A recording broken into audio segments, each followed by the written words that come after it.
Hi everyone, welcome to another week in review. I'm just going to pull this up just a little bit.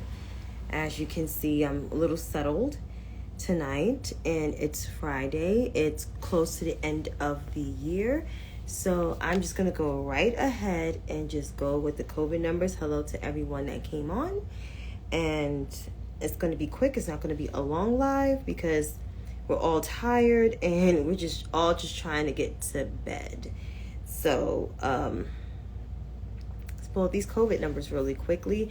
From the Johns Hopkins University and Medicine website, there are 6. Let me see if this is correct.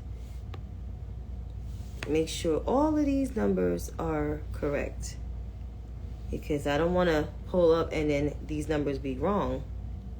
Johns Hopkins University Medicine website. COVID map. Alrighty.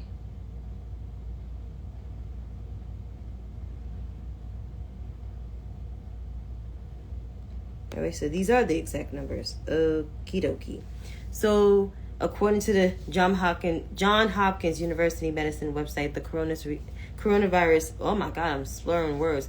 Coronavirus Research Center, there are 645,015,272 confirmed cases of COVID-19.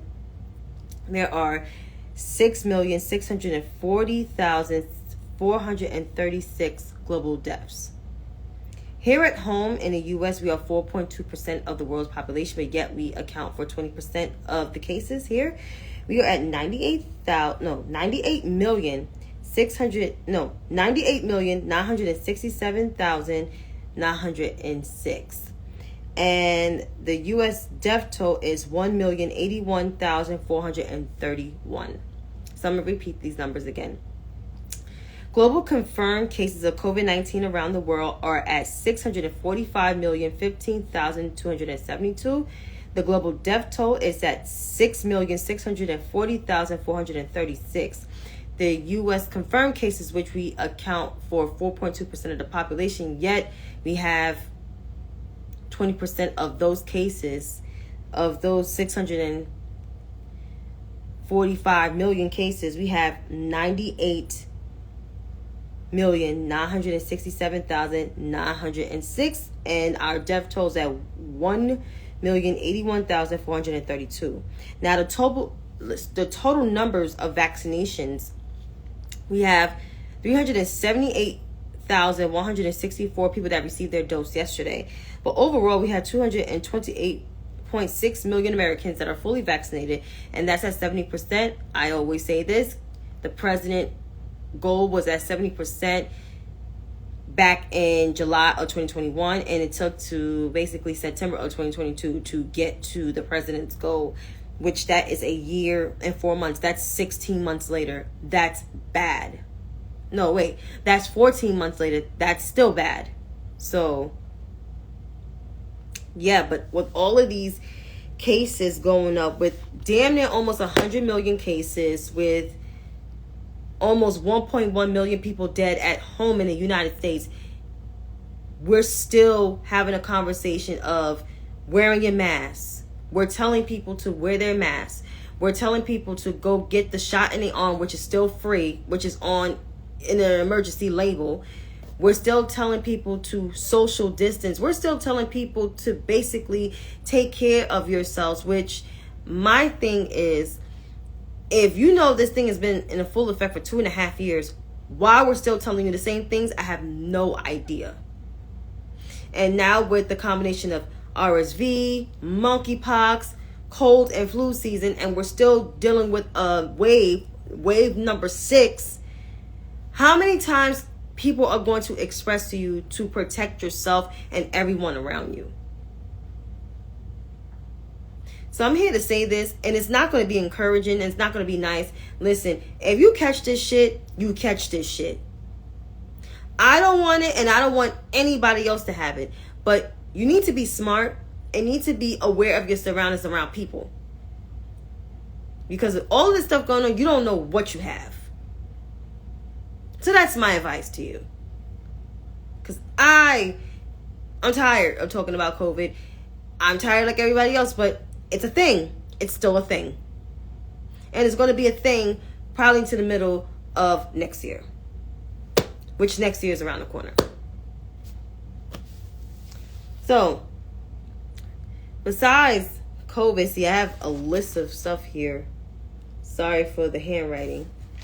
The Georgia runoff races happened on Tuesday. And, of course, yes, I'm glad, Blake.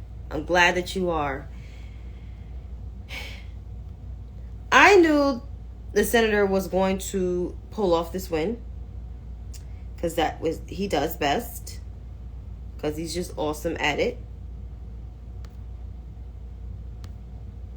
Just trying to pull up the stats for the Georgia runoff race.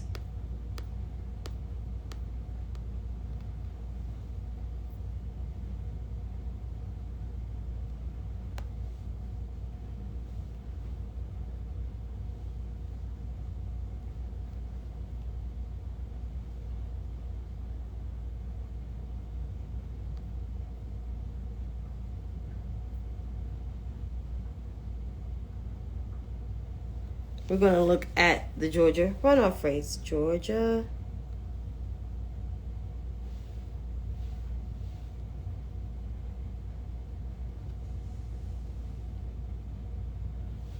runoff exit polls.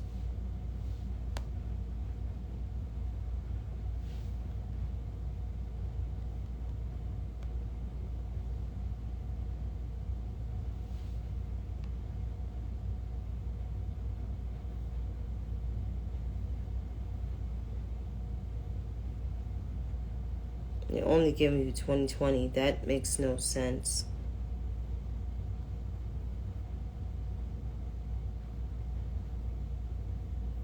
So according to ABC News, out of the respondents, 29% voted for Raphael Warnock, while the 70% of white people voted for Herschel Walker. Not surprised. And 98% of blacks out of 28 respondents voted for Raphael Warnock. Only 8% voted for Herschel Walker. Latinos, 58% voted for Reverend Warnock, while 39% voted for Herschel Walker. Asians, 59% voted for Raphael Warnock, while 39% voted for Herschel Walker. And if you get down to it, 71% of white men voted for Herschel Walker, while 68% of white women voted for Herschel Walker, and only 5% of black women voted for Herschel Walker, which black women voted for Raphael Warnock at the highest at 93%, and then black men at 85%. Latino men voted for Raphael Warnock at a higher number than Latino women. Latino men voted for him at 61%, while Latino women and other race of women voted for him at 55%. So,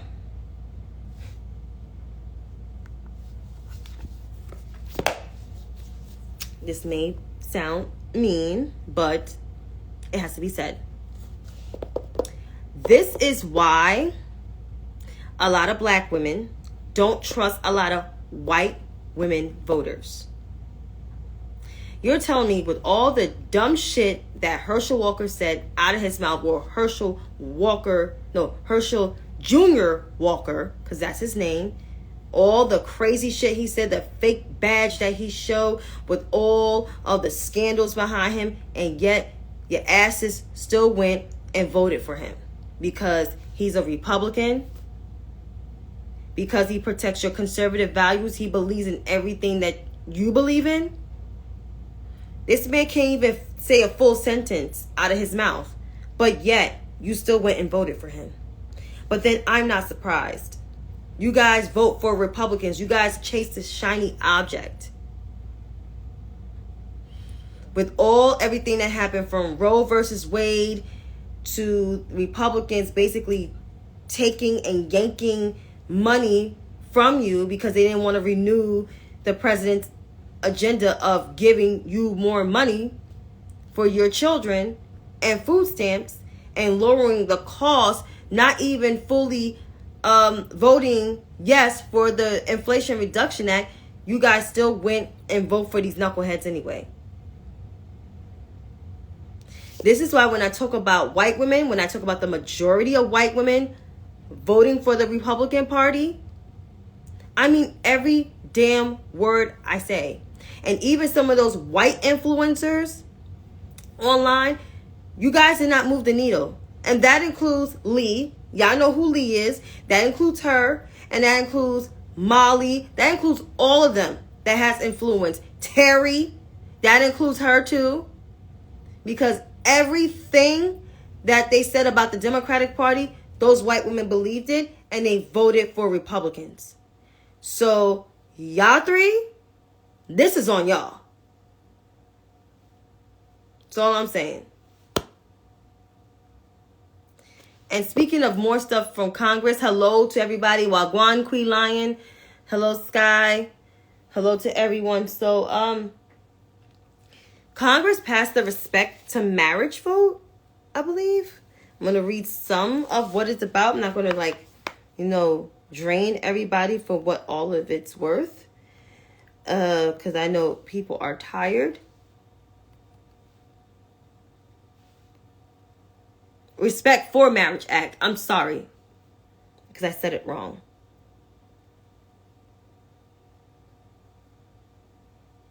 So, I'm going to read the bill.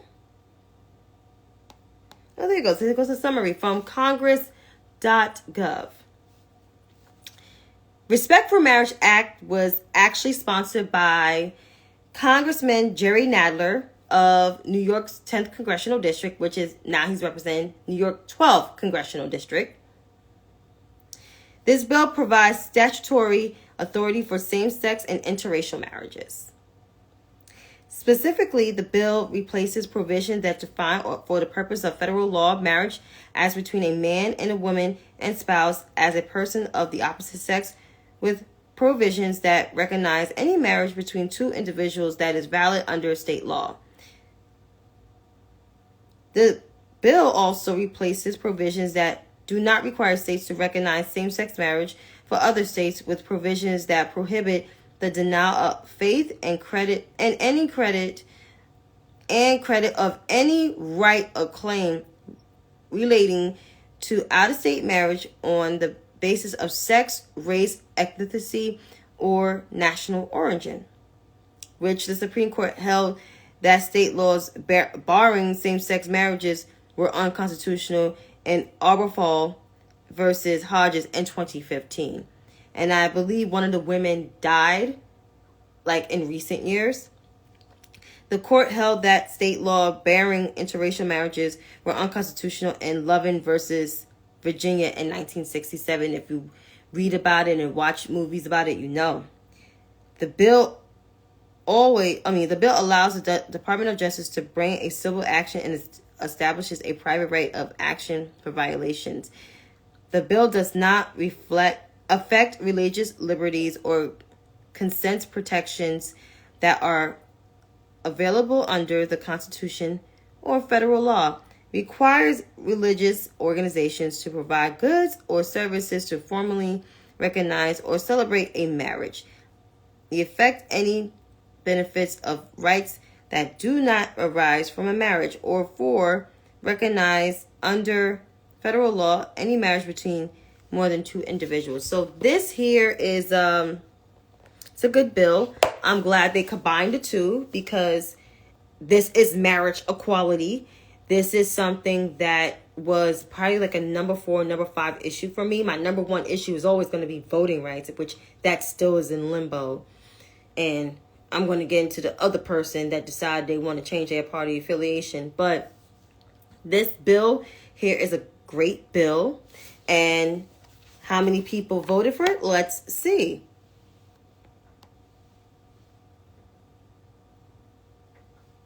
Because this is a turning point for America. So, the calls to action. Let's see in the Senate. Let's see who voted for it in the U.S. Senate.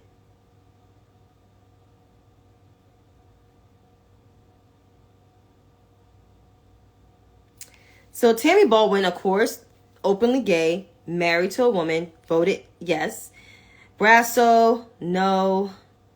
Blackburn, of course, no. Bozeman, no. Braun, of course not, because you know he doesn't like the loving law. Cassidy voted no. Kramer voted no.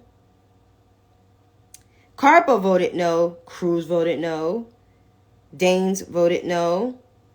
Fisher voted no. Of course, Graham and Grassley voted no. Haggerty voted no. Hovind voted no. Hyde Smith is stupid, so of course she voted no. Kennedy voted no. Mike Lee voted no. Lankford voted no. Marshall McConnell voted no.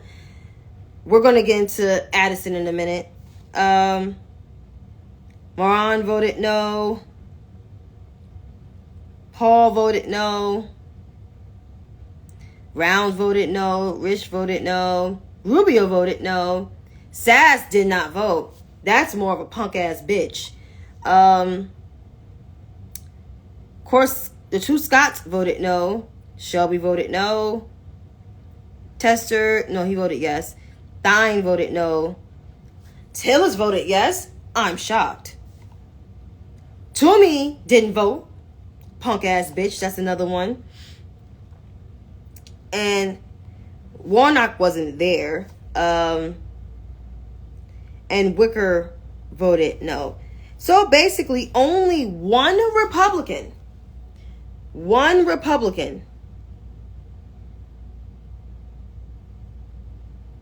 Actually, 2, 3 Republicans.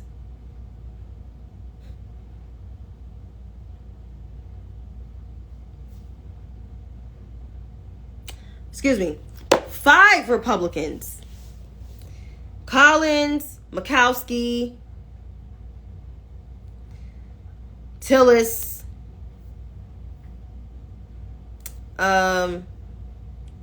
Romney, forgot who the other person is.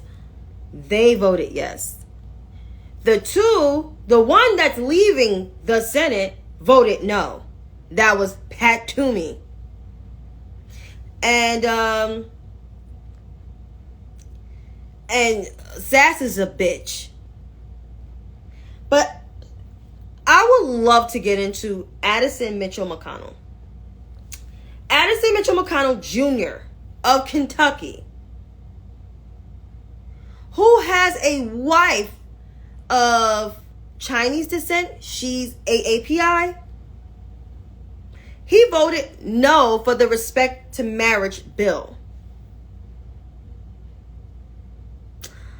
I don't know what was his reasoning of it. It's probably stupid with all the other reasonings of him voting against things. But this shows right here why I don't respect Addison Mitchell McConnell. I don't care if he had a history working with Democrats in the past before he became a whole Grim Reaper and a chaos agent. But he voted against his own fucking marriage. The Respect to Marriage was not only for the LGBTQ, but it was for interracial relationships. And you're in one. That's crazy. And your niece is in one. So you voted against not just only yourself, but for your niece. Your niece is married to the Republican gubernatorial candidate. How does that sound? But you know what? I'm not surprised that Addison does stupid shit like this.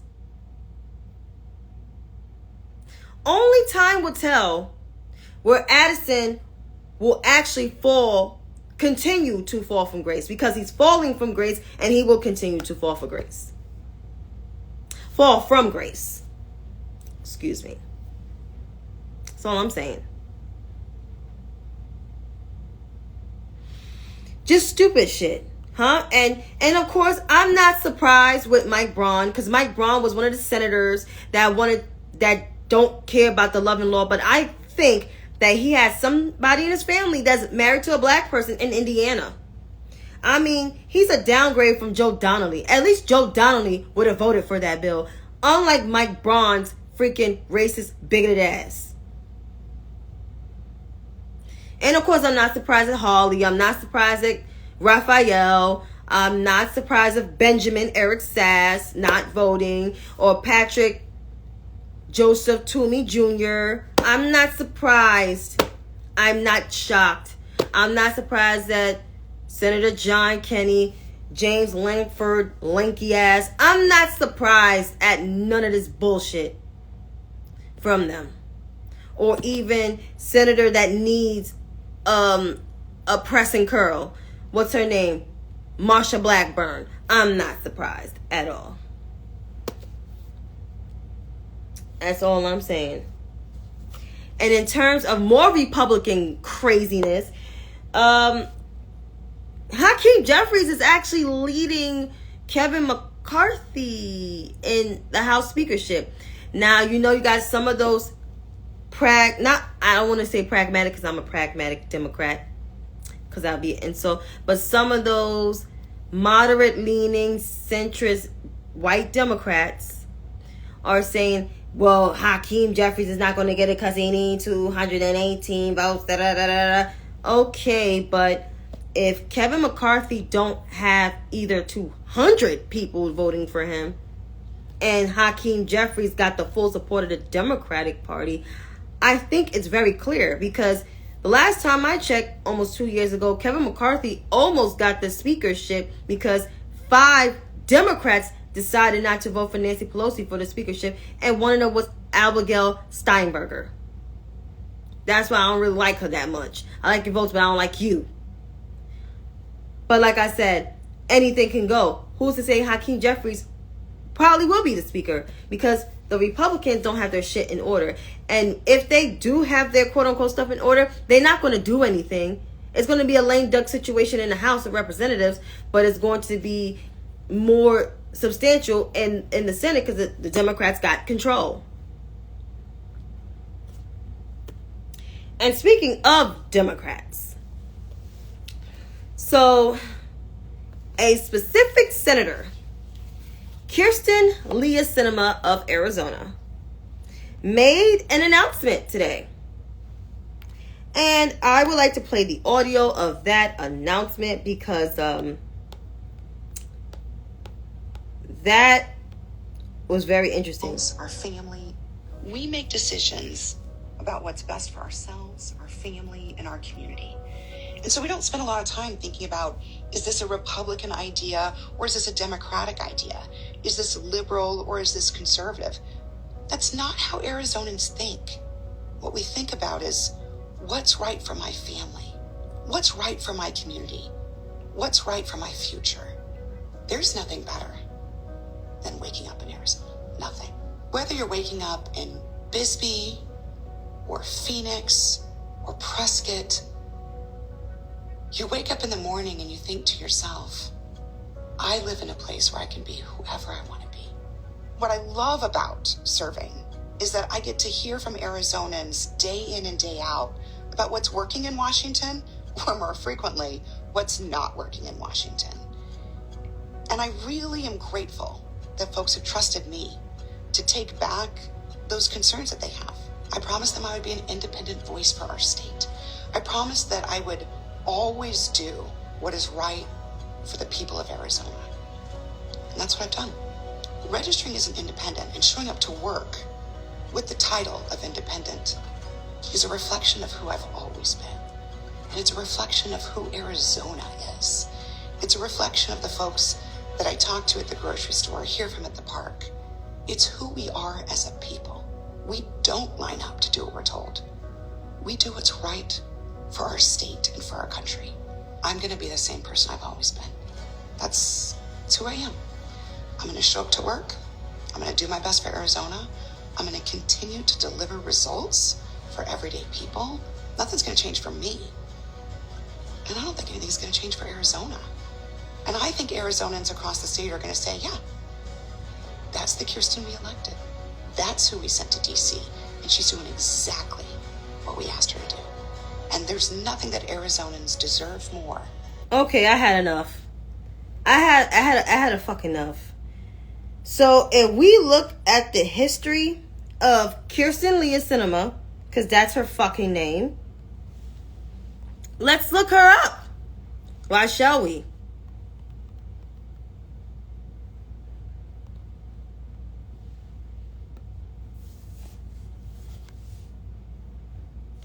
So Kirsten Leah Sinema began her political career in the Arizona Green Party and rose to prominence for her progressive advocacy, supporting such causes LGBTQ plus rights, opposing the war on terror. She left the Green Party to join the Arizona Democratic Party in 2004 and was elected to a seat in the U.S. House of Representatives in 2012.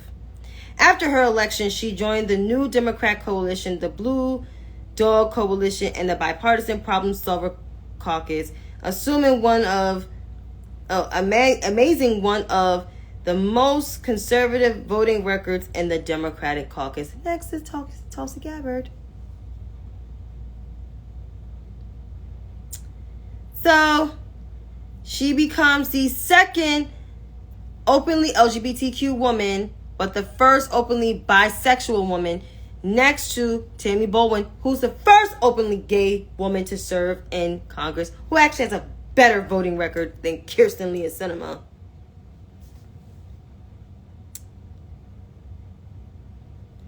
And as of, today, she has changed her party affiliations as an independent.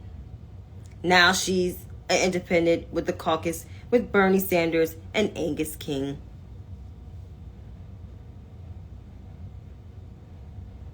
So,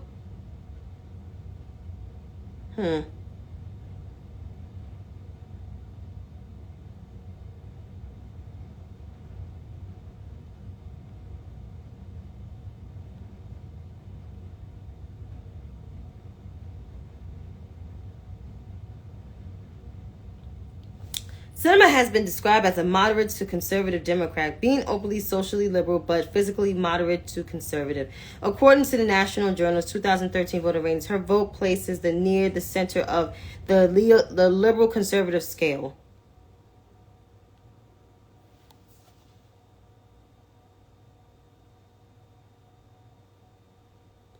In 2015-2016, she did not vote for Nancy Pelosi for Speaker of the House. Of course not. I'm not surprised. In 2017, she voted in line with Donald Trump positions approximately half of the time.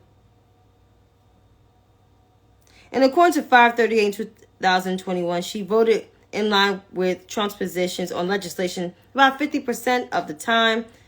And as an Arizona Democrat Party suggested censuring her, but after delaying the vote and watering down the resolution for censoring to advertisement, it was ultimately tabled.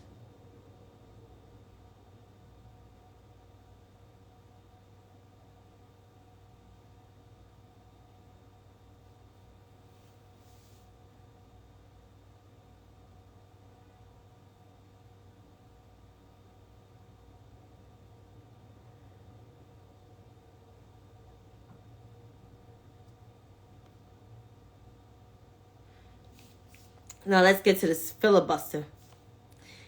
So she expressed enthusiasm for evading the Senate filibuster through the reconciliation process, saying that Republicans at times never had 60 votes and they managed to do a lot of bad things. Done during the time. And the reconciliation process is still quite available and we must use it for good rather than evil. She also implied that the conservative Democrat Joe Manchin was barely a Democrat and his voting record to her could not be counted on the Democrat health policy, saying some might argue you will never get 60. But at the same time, her ass voted to not nuke the filibuster. and gave a dumbass reason of why not nuking a filibuster. So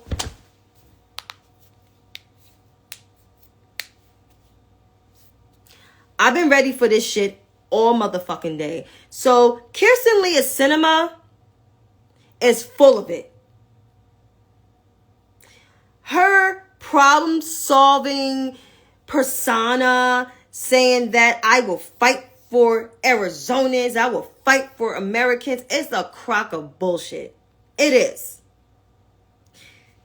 She has shown her ass time and time again, no matter how she voted for the Democratic agenda, which people do appreciate that. I give her some credit. I won't say I appreciate, but I give her some credit. She continues to not be an ally to the Democratic voting base in this country, and that's black women.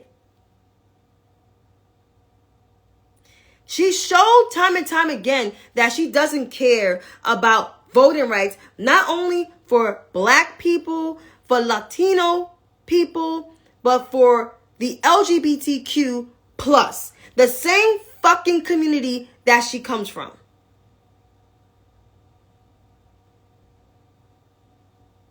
So let me just reiterate this again. Kirsten Leah's cinema is not an ally. She showed her ass time and time again why people continue to drag her and disrespect her. Because time and time again, she has shown us that she does not care about voting rights, civil rights for black, brown people, and the LGBTQ plus community.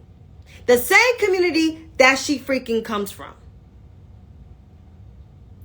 Why are you going after her, Chantay? I'm going after her because I am tired of this problem solver persona that she puts on when she's interviewed. Some interviews that she go on when she's not running away or jumping over, rails and shit. Or, with, the Congress Hall and trying to come off as a nice person. No, get the fuck out of here when you don't vote to protect the rights of black and brown people and the LGBTQ plus, the same community that you fucking come from. So, therefore, I have no respect for her. And yes, I don't like the way she dresses in Congress, because if any other woman of color in either the House or the Representative, that includes the members of the squad, even though I don't care for them, or the women that she serves with in the Senate, such as Tammy Duckworth and Cortez Masto, if they come into the fucking Senate dressed like that, people would drag them for days. And if the VP came in with a denim jacket and some Timbs and some jeans talking about, hello, guys, hello, America, you know what the media would do to the vice president? They already get on her for her laughs. Why the fuck would she come in like that? But it's okay for Kirsten Sinema to come in with a denim jacket like she got off somebody's motorcycle bike, or coming in like she came from a fucking rave and wearing different color wigs to the Senate. Now I'm all for, eccentric styles, but her style is just too goddamn inappropriate for my ass. And for all the white people that's catering towards her, and that is coddling her, and that is coming for me because I criticize her style, fuck you. Because I said what I said. I work for a nonprofit, and I'll be damned to come in dressed like that. So all of those people that are coddling the senator from Arizona because I got on her ass about her wardrobe, you can shut the fuck up. Because I said what I said. I worked on jobs for 14 years and I will never come to the Senate or come to work, period, dressed like that.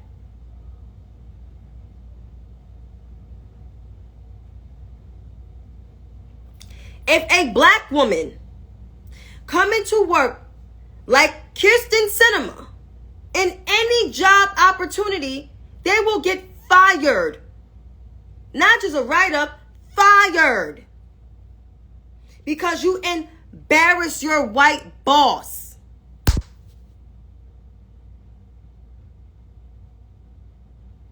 I have so many white people, some of those quote-unquote feminists, coming for me because I criticize Kirsten Lee Sinema's Senate wardrobe and saying it was tacky and inappropriate, because it is inappropriate.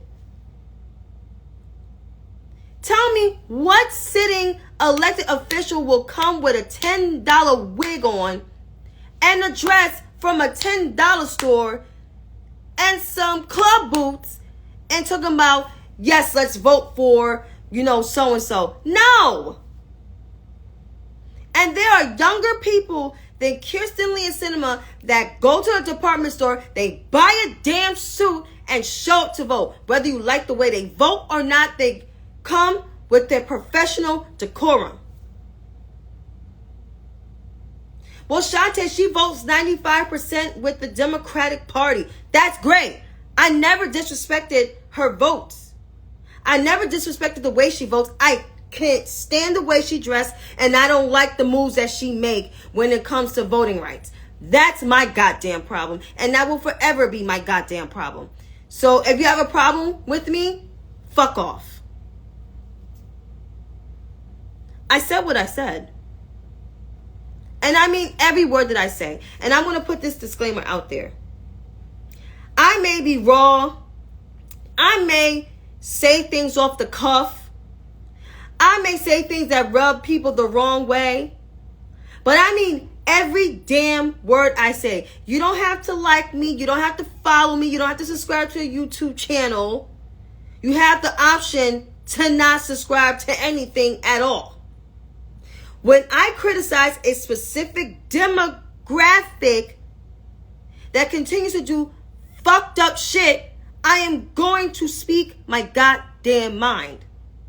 So if you have a problem with what I'm saying,